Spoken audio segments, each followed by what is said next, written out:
খুশি, মানুষের কাছে আমি, হুগলির মানুষের কাছে আমি চিরকৃতজ্ঞ। আমি ভীষণ খুশি এবং মানুষের ভালোবাসা আমার সাথে রয়েছে, এটাই আমার কাছে পরম পাওয়া।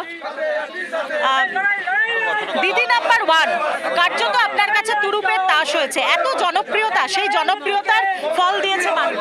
হ্যাঁ, নিশ্চয়ই পপুলার একটা শো, সব মানুষের ঘরের একটা শো, তো ন্যাচারালি মানুষ সেই অর্থে তো ভালোবেসেছেন ডেফিনেটলি।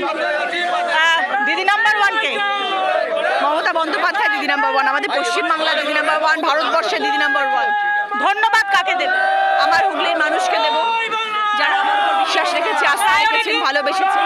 প্রায়োরিটি কোন কাজ থাকবে? কোন মানুষের পাশে থাকবো, মানুষের কাজ করবো। আগে দেখতে হবে হুগলি জেলার মানুষের জন্য কোনটা আগে করা দরকার, সেই হিসেবে কাজ এগোবে।